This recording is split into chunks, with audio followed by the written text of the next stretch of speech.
Sense and Sensibility, Chapter 6. The first part of their journey was performed in too melancholy a disposition to be otherwise than tedious and unpleasant. But as they drew towards the end of it, their interest in the appearance of a country which they were to inhabit overcame their dejection. A view of Barton Valley as they entered it gave them cheerfulness. It was a pleasant, fertile spot, well wooded, and rich in pasture. After winding along it for more than a mile, they reached their own house. A small green court was the whole of its demesne in front, and a neat wicket gate admitted them into it.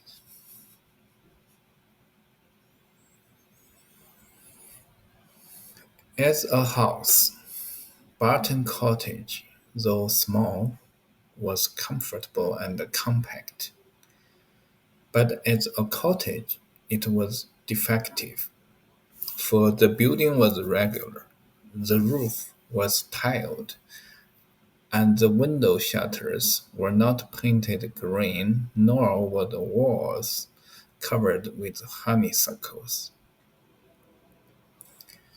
A narrow passage led directly through the house into the garden behind.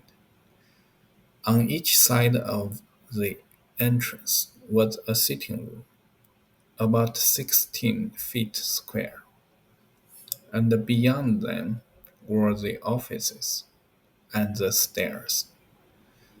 Four bedrooms and two garages formed the rest of the house.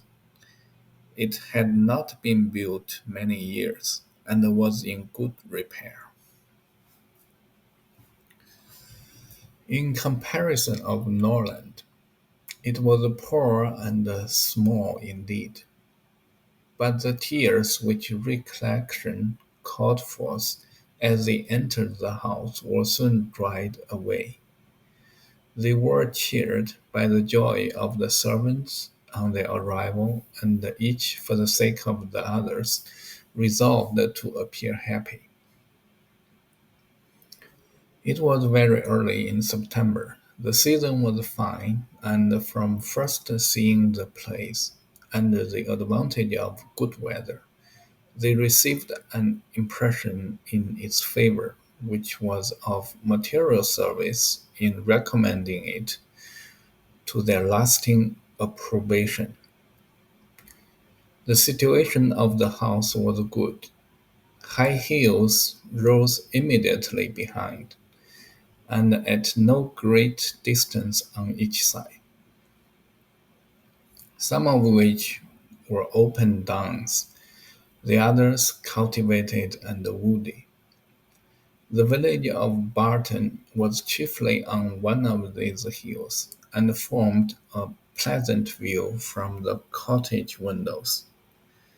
The prospect in front was more extensive. It commanded the whole of the valley, and reached into the country beyond.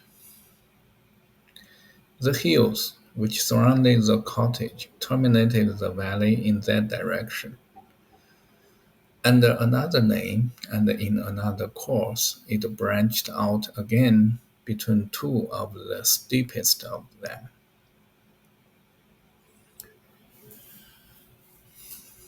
With the size and furniture of the house, Mrs. Dashwood was upon the whole well satisfied, for though her former style of life rendered many additions to the later indispensable, yet to add and improve was a delight to her.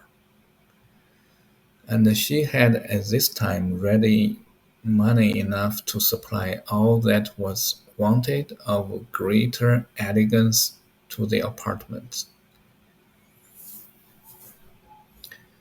As for the house itself, to be sure, said she, it is too small for our family, but we will make ourselves tolerably comfortable for the present, as it is too late in the year for improvements.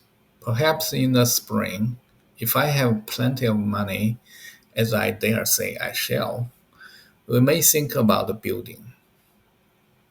These parlors are both too small for such parties of our friends as I hope to see often collected here, and I have some thoughts of throwing the passage into one of them, with perhaps a part of the other, and so leave the remainder of that other for an entrance.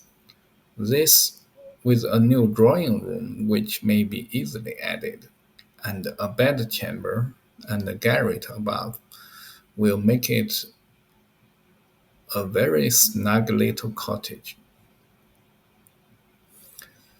I could wish the stairs were handsome, but one must not expect everything, though I suppose it would be no difficult matter to widen them. I shall see how much I am beforehand with the world in the spring, and we will plan our improvements accordingly. In the meantime, till all these alterations could be made from the savings of an income of 500 a year by a woman who never saved in her life, they were wise enough to be contented with the house as it was, and each of them was busy in arranging their particular concerns, and endeavoring, by placing around them their books and other possessions, to form themselves a home. Marianne's pianoforte was unpacked and properly disposed of, and Eleanor's drawings were affixed to the walls of their sitting room. In such employments as these, they were interrupted soon after breakfast the next day by the entrance of their landlord, who called to welcome them to Barton, and to offer them every accommodation from his own house and the garden in which theirs might at present be deficient. Sir John Middleton was a good-looking man, about 40. He had formerly visited at Stanhill, but it was too long for his young cousins to remember him. His countenance was thoroughly good-humoured, and his manners were as friendly as the style of his letter. Their arrival seemed to afford him real satisfaction, and their comfort to be an object of real solicitude to him. He said much of his earnest desire of their living in the most sociable terms with his family, and pressed them so cordially to dine at Barton Park every day till they were better settled at home, that though his entreaties were carried to a point of perseverance beyond civility, they could not give offence.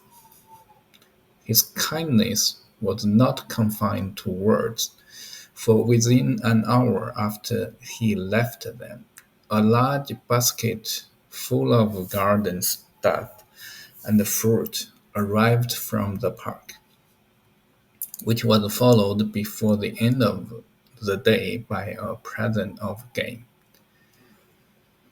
He insisted, moreover, on conveying all their letters to and from the spot for them, and would not be denied the satisfaction of sending them his newspaper every day.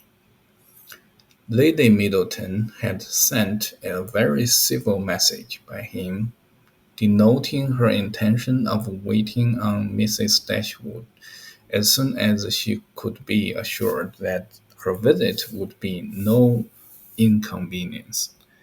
And as this message was answered by an invitation equally polite, her ladyship was introduced to them the next day.